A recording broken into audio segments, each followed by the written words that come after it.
2015 October 14 ഭാര്യയും മകനുമൊത്ത് ഉറങ്ങിക്കിടന്ന Sam Abraham മരണപ്പെട്ടു. ഓസ്ട്രേലിയയിലെ മെൽബണിൽ വെച്ചാണ് ഈ സംഭവം നടക്കുന്നത്. ജനാലകളും വാതിലുകളുമെല്ലാം അടച്ച് ഭാര്യയുമൊത്ത് ഉറങ്ങിക്കിടന്ന സാം എബ്രഹാം മരിക്കാൻ ആരോഗ്യകരമായ ഒരു കാരണവുമില്ല. ഒക്ടോബർ 13 രാത്രി തന്റെ ഒപ്പം ഉറങ്ങിക്കിടന്ന ഭർത്താവ് സാമിനെ രാവിലെ വായിൽ നിന്നും നുരയും പതയും വന്ന് ബോധമറ്റ് കിടക്കുന്നത് കണ്ട് സോഫിയ അലറിക്കരഞ്ഞു. അവൾ മെൽബണിൽ തന്നെ ജോലിയുള്ള സഹോദരിയെ ഫോണിൽ വിളിച്ചു. പെട്ടെന്ന് തന്നെ എമർജൻസി മെഡിക്കൽ ടീമിനെയും വിളിച്ചു. സോഫിയയുടെ കരച്ചിൽ കേട്ട് അയൽവാസികൾ ഓടിക്കൂടി. ബോധമറ്റ് കിടക്കുന്ന സാമിനെ മെഡിക്കൽ ടീം പരിശോധിച്ചു. അവരുടെ പരിശോധനയിൽ ഒരു കാര്യം മനസ്സിലായി. സാം എബ്രഹാം മരിച്ചു കഴിഞ്ഞു. ഹാർട്ട് അറ്റാക്കാണ് 33 വയസ്സുകാരനായ സാം എബ്രഹാമിന്റെ മരണകാരണം എന്ന് സ്ഥിരീകരിച്ചു.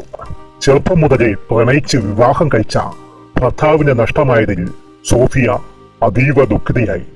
അവൾ പൊട്ടിക്കരഞ്ഞുകൊണ്ടിരുന്നു. കൊല്ലം ജില്ലയിൽ കരിവാളൂർ ഗ്രാമപഞ്ചായത്തിലാണ് അവരുടെ വീട്. തൊട്ടടുത്തടുത്ത വീടുകളായിരുന്നു അവരുടേത്. ചെറുപ്പം മുതൽ ഒരുമിച്ച് കളിച്ച് വളർന്ന് പഠിച്ചവരാണ് സാം എബ്രഹാമും സോഫിയയും. ആ അടുപ്പം പ്രണയമായി. ഡിഗ്രി പഠന കാലത്ത് തന്നെ അവർ വിവാഹം കഴിക്കാൻ തീരുമാനിച്ചു. പക്ഷേ രണ്ടുപേർക്കും ഒരു ജോലി കണ്ടെത്തണം. അങ്ങനെ സോഫിയ കോട്ടയം MG യൂണിവേഴ്സിറ്റിയിൽ PG എടുക്കുവാൻ പോയി. സാം ആവട്ടെ തമിഴ്നാട്ടിൽ നിന്നും MBA കരസ്ഥമാക്കാൻ. ഇവർ രണ്ടുപേരും 2 സ്ഥലത്ത് നിന്ന് പഠിച്ചു. പഠനം കഴിഞ്ഞു വന്ന ഉടനെ അവർ വിവാഹിതരാവാൻ തീരുമാനിച്ചു. അവർ വീട്ടുകാരെ അറിയിച്ചു. 2 കുടുംബങ്ങളും അറിയുന്ന വീട്ടുകാർ ആയതിനാൽ എതിർപ്പുകൾ ഒന്നും ഉണ്ടാവില്ലെന്നും അവർ വിശ്വസിച്ചു. പക്ഷേ സാമിന്റെ അച്ഛൻ ഈ ബന്ധത്തെ എതിർത്തു. സോഫിയെ തനിക്കറിയാം, ഈ ബന്ധം ശരിയല്ല എന്ന് തറപ്പിച്ച് സാമിന്റെ അച്ഛൻ പറഞ്ഞു. ഇത് മനസ്സിലാക്കിയ സോഫിയ സാമിന്റെ അച്ഛന്റെ അടുത്ത് കരഞ്ഞു പറഞ്ഞു. തനിക്ക് സാമില്ലാതെ ജീവിക്കാൻ കഴിയില്ലെന്നും ഇത് നടന്നില്ലെങ്കിൽ ആത്മഹത്യ ചെയ്യുമെന്നും. അതോടെ ആ വിവാഹം ആർഭാടമായി നടത്തി. പിന്നീട് അവർക്ക് ഒരു ആൺകുട്ടി ജനിച്ചു. സാമിന് ഒമാനിൽ ജോലി കിട്ടി. സോഫിയയ്ക്ക് ബാംഗ്ലൂരും. സോഫിയ മകനോടൊപ്പം ബാംഗ്ലൂരിൽ താമസമാക്കി. ഇതിനിടയിൽ സാം സോഫിയയെ ഒമാനിലേക്ക് കൊണ്ടുപോകാൻ തീരുമാനിച്ചു. സോഫിയയ്ക്ക് അതിഷ്ടമായില്ല എന്ന് തോന്നുന്നു. സോഫിയ ഓസ്ട്രേലിയയിൽ സഹോദരിയുടെ സഹായത്തോടെ വേറെ ജോലിയിൽ പ്രവേശിച്ചു. അപ്പോൾ സാം കുടുംബത്തോടൊപ്പം ജീവിക്കാൻ ഒമാനിലെ ജോലി ഓസ്ട്രേലിയയിലേക്ക് വാങ്ങി. അങ്ങനെ സാം ഓസ്ട്രേലിയയിൽ തന്റെ കുടുംബത്തോടൊപ്പം ജീവിക്കുമ്പോൾ സാമിനെ ഒരാൾ വധിക്കാൻ ശ്രമിച്ചു. സാമിന്റെ കാറിന്റെ പുറകിൽ ഒളിച്ചിരുന്ന് കത്തികൊണ്ട് കുത്തിക്കൊല്ലാൻ ശ്രമിക്കുന്ന അക്രമിയെ സാം കണ്ടു. അപ്പോൾ തന്നെ ആരോ കൊല്ലാൻ ശ്രമിക്കുന്നു എന്ന് അയാൾക്ക് മനസ്സിലായി. ഇതോടുകൂടിയാണ് സാമിന് എല്ലാ കാര്യങ്ങളും മനസ്സിലായി തുടങ്ങിയത്. തന്റെ ബാല്യകാല സഖിക്ക് വേറൊരു കാമുകൻ ഉണ്ടെന്ന്, അവർ ഒരുമിച്ച് പഠിച്ചിരുന്നതാണെന്നും അയാളുടെ പേര് അരുൺ കമലാസനൻ എന്നാണെന്നും. ഈ കാര്യങ്ങൾ അയാൾ സോഫിയോട് തുറന്നു പറഞ്ഞപ്പോൾ സോഫിയ കരഞ്ഞു മാപ്പു പറഞ്ഞു. സാം ക്ഷമിച്ചു.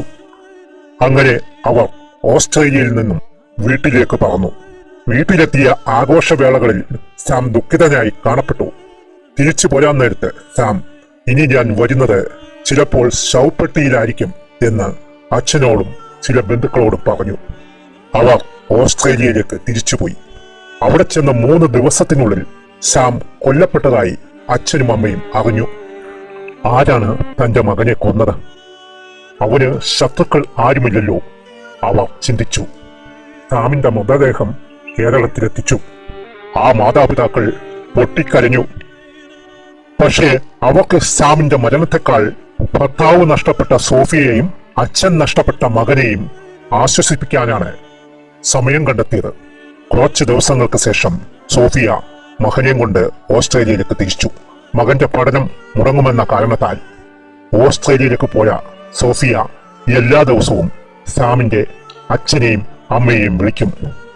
പക്ഷേ 9 മാസങ്ങൾക്ക് ശേഷം ഒരു ദിവസം സോഫിയയുടെ ഫോൺ കോൾ വന്നില്ല.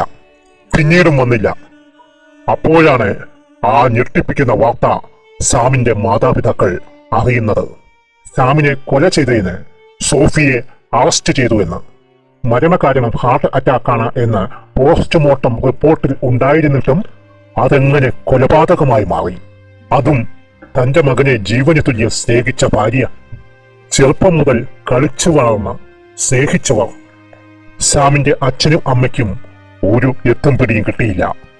അപ്പോഴാണ് ഓസ്ട്രേലിയൻ പോലീസിന്റെ അന്വേഷണ മികവിൽ ഇത് തെളിയിച്ച കഥ പുറത്തു വന്നത്. സാമിന്റെ പോസ്റ്റ്മോർട്ടം റിപ്പോർട്ട് വിശദമായി പരിശോധിച്ച പോലീസിന് ഒരു കാര്യം മനസ്സിലായി, അതൊരു കൊലപാതകമാണെന്ന്. പക്ഷേ ആര്? സാമിന്റെ ശരീരത്തിലെ അമിതമായ സൈനൈഡിന്റെയും ഉറക്കഗുളികകളുടെയും സാന്നിധ്യം എവിടെ നിന്ന് വന്നു? ഓസ്ട്രേലിയൻ പോലീസ് ഭാര്യ സോഫിയെ സംശയിച്ചു. പക്ഷേ അവിടുത്തെ പോലീസിന്റെ രീതി ഉടനെ പ്രതിയെ അറസ്റ്റ് ചെയ്യുകയല്ല. അവർ ഈ കാര്യം എല്ലാവരിൽ നിന്നും ഒളിപ്പിച്ചു വെച്ചു. സോഫിയെ നിരീക്ഷിച്ചു. 3 ഗ്രൂപ്പായി പോലീസിനെ വേർതിരിച്ച് കേസ് അന്വേഷിച്ചു. ആദ്യത്തെ പോലീസ് സംഘം സോഫിയുടെ ഫോൺ കോൾ എല്ലാം നിരീക്ഷിക്കും. രണ്ടാമത്തെ പോലീസ് സംഘം അവൾ എങ്ങോട്ട് പോകുന്നുവെന്ന് വേഷം മാറി പിന്തുടരും. മൂന്നാമത്തെ പോലീസ് സംഘം അവളുടെ ബാങ്ക് ഇടപാടുകൾ ചെക്ക് ചെയ്യും. സോഫിയെ നിരീക്ഷിക്കാൻ പ്ലംബറായിട്ടും മറ്റു ജോലിക്കാരനായിട്ടും പോലീസുകാർ വേഷം മാറി ചെന്നിട്ടുണ്ട്. അപ്പോഴാണ് സോഫിയെ നിരീക്ഷിച്ചുകൊണ്ടിരുന്ന പോലീസുകാർക്ക് അവൾ ഒരു ചെറുപ്പക്കാരനെ കാണാൻ പോകുന്നതായി കണ്ടു. അത് മിക്ക ദിവസങ്ങളും കാണാൻ ഇടയായി. ഹോട്ടലുകളിലും കഫേകളിലും മാത്രമല്ല, സോഫിയയുടെ ഫോൺ കോൾ മണിക്കൂറുകളോളം ഒരേ നമ്പറിൽ പോകുന്നതും. ഇവർ രണ്ടുപേരുടെയും ഫോൺ കോളുകൾ എല്ലാം പോലീസ് പരിശോധിച്ചു. മറ്റൊരു പോലീസ് സംഘം സാമിന്റെ കാർ ഒരു വ്യക്തിയുടെ പേരിൽ മാറ്റപ്പെട്ടത് കണ്ടു. ആ വ്യക്തി ഈ ഫോൺ കോൾ ചെയ്യുന്ന ആളാണെന്ന് മനസ്സിലായി. അയാളുടെ പേര് അരുൺ കമലാസനൻ എന്നാണ് എന്നും. ഓസ്ട്രേലിയൻ പോലീസ് ഒരു പ്രത്യേക അന്വേഷണ രീതിയിൽ ഈ കേസ് അന്വേഷിക്കാൻ തീരുമാനിച്ചു. ക്രിമിനൽസും കൊള്ളക്കാരനും പാചകക്കാരനുമൊക്കെയായി അഭിനയിക്കും. എന്നിട്ട് പ്രതിയുടെ സുഹൃത്ത് വലയത്തിനുള്ളിൽ കടന്നു കയറും. വ്യാജ ലഹരി മരുന്നുകൾ വിൽപ്പന നടത്തും. മുണ്ടാ തലവനായി അഭിനയിക്കും. ഇങ്ങനെ അരുൺ കമലാസനുമായി സൗഹൃദം സ്ഥാപിക്കാൻ ഒരു പോലീസ് ഉദ്യോഗസ്ഥനെ നിയമിച്ചു. പ്രതിയുമായി പരിചയപ്പെടാൻ അയാൾ സ്ഥിരമായി പോവാറുള്ള ബാറാണ് ഏറ്റവും സുരക്ഷിതം എന്ന് പോലീസുകാർക്ക് മനസ്സിലായി. അങ്ങനെ ആ പോലീസുകാരൻ അരുണുമായി സൗഹൃദം സ്ഥാപിച്ചു. അവർ പല സമയങ്ങളിലും പല സ്ഥലത്തും വെച്ച് കണ്ടുമുട്ടി.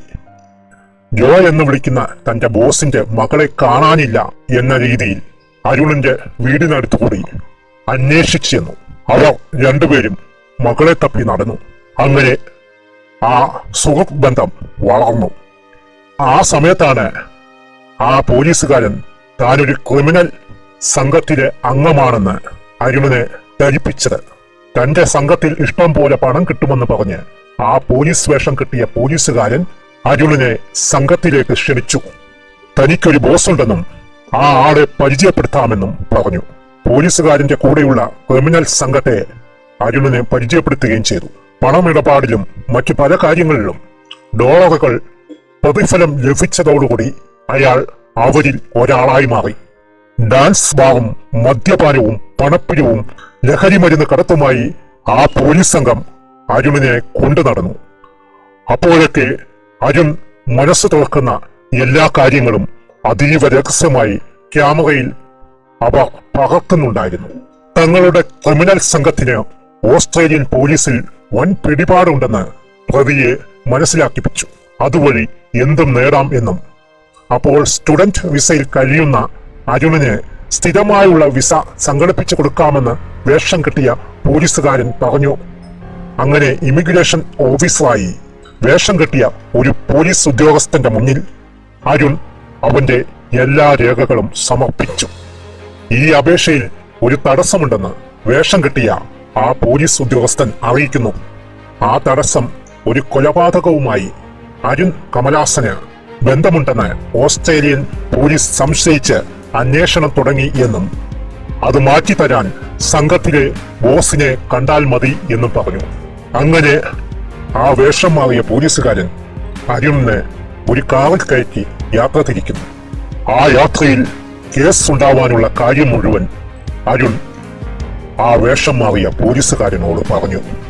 അതെല്ലാം അവർ രഹസ്യമായി ചിത്രീകരിച്ചു. അവർ അരുണിനെ കൊണ്ടുപോയത് ഈ കേസ് അന്വേഷിക്കുന്ന പോലീസ് സംഘത്തിലേക്കാണ്. ഈ സമയം തന്നെ സോഫിയെ വീട്ടിൽ നിന്നും അറസ്റ്റ് ചെയ്തു. അവരുടെ കയ്യിൽ നിന്നും കിട്ടിയ തെളിവുകളിൽ നിന്നും ഇവർ രണ്ടുപേരും കുറ്റം സമ്മതിച്ചു. വധശിക്ഷ ഒഴിവാക്കിയ രാജ്യമാണ് ഓസ്ട്രേലിയ. അതുകൊണ്ട് സോഫിയയ്ക്കും അരുണിനും ജീവപര്യന്തം ശിക്ഷ വിധിച്ചു. കോട്ടയത്ത് PG പഠനത്തിനിടയിൽ നേരം പോക്കിന് കിട്ടിയ സുഹൃത്ത് ബന്ധമായിരുന്നു അരുൺ കമലാസന് സോഫിയയ്ക്ക്. പക്ഷേ സോഫിയ ബാംഗ്ലൂർ ജോലിക്ക് പോയപ്പോൾ ഇയാൾ സോഫിയെ കാണാൻ അങ്ങോട്ട് പോയി അവിടെ താമസിക്കുമായിരുന്നു. ഈ ബന്ധം ഭർത്താവ് അടുത്തില്ലാതിരുന്നപ്പോൾ ശക്തി പ്രാപിച്ചു. അതോടുകൂടി ചെറുപ്പകാലം മുതലുള്ള തന്റെ കളിക്കൂട്ടുകാരനായ ഭർത്താവിനെ വേണ്ടാതായി. ഓസ്ട്രേലിയയിൽ കുടുംബത്തോടൊപ്പം താമസിക്കാൻ വന്ന ഭർത്താവ് ഇവൾക്ക് തടസ്സമായി. ഭാര്യയുടെ നന്മയ്ക്ക് വേണ്ടിയും പുറത്തറിഞ്ഞാൽ ഉള്ള നാണക്കേടും കൊണ്ടും ഭാര്യയുടെ കാമുകൻ ആണെന്നറിഞ്ഞിട്ടും പോലീസിൽ പരാതി പറയാത്ത ഹതഭാഗ്യൻ. ഇങ്ങനെയുമുണ്ട് ജീവിതങ്ങൾ.